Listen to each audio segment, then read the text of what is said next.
ഇരുമ്പം പുളി കൊണ്ട് നല്ലൊരു ഒഴിച്ചു കറി പറഞ്ഞു തരട്ടെ. ഒരു ഈസി പീസി കറിയാണ് കേട്ടോ. ഒരുപാട് സ്റ്റെപ്പുകളൊന്നുമില്ല, നമുക്കെല്ലാം പെട്ടെന്ന് ഉണ്ടാക്കി കഴിയണം. എന്നാലും കറി നല്ല അഡാറ് ടേസ്റ്റും വേണം, നല്ല നാടൻ ഒരു ടേസ്റ്റ് വേണം എന്നുള്ളതുകൊണ്ട് ഞാനിത് മൺചട്ടിയിലാണ് കേട്ടോ ചെയ്യണത്. ഏത് പാൻ എടുത്താലും ഒരു കുഴപ്പമില്ല. 2.5 ടേബിൾ സ്പൂൺ വെളിച്ചെണ്ണ ഒഴിക്കാം.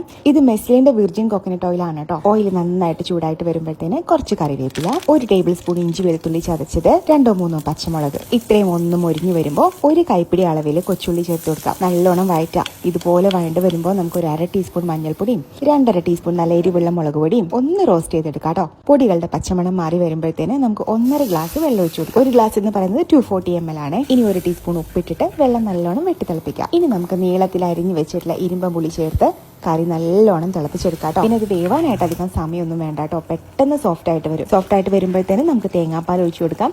ഞാനിവിടെ നല്ല കട്ടി തേങ്ങാപ്പാലാണ് കേട്ടോ ഒഴിക്കണത്. മെസിൽ ബ്രാൻഡിന്റെ നല്ല കട്ടി തേങ്ങാപ്പാൽ ഒഴിച്ചു കൊടുത്തിട്ടുണ്ട്. ഏകദേശം 1/4 കപ്പ് ഒഴിച്ചിട്ടുണ്ട്. തേങ്ങാപ്പാൽ ഒഴിച്ച് കഴിഞ്ഞിട്ടുണ്ടെങ്കിൽ പിന്നെ കറി തിളപ്പിക്കാൻ പാടില്ല, അത് പിരിഞ്ഞു പോവും. അതുകൊണ്ട് തന്നെ ജസ്റ്റ് ഒന്ന് ചൂടാകുമ്പോഴേക്കും നമുക്ക് ഫ്ലെയിം ഓഫ് ചെയ്യാം കേട്ടോ. ഇത്തിരി കറിവേപ്പിലയും കുറച്ച് പച്ചവെളിച്ചെണ്ണയും കൂടി ഒഴിച്ചാൽ നമ്മുടെ കറി റെഡി ആയിട്ടുണ്ട്. ഈ ഒരു ഒറ്റ കറി മതി നമുക്ക് ചോറുണ്ണാനായിട്ട്. നല്ല കട്ടി തേങ്ങാപ്പാലിന്റെ ടേസ്റ്റും പച്ചവെളിച്ചെണ്ണയുടെ നാടൻ മണവും പിന്നെ ആ ഒരു പുളിയുടെ ടേസ്റ്റും കൂടി ആകുമ്പോഴത്തേന് ഊണിനുള്ള നമ്മുടെ ഇരുമ്പം പുളിക്കറി റെഡി. അപ്പൊ എല്ലാവരും ട്രൈ ചെയ്തോളൂ.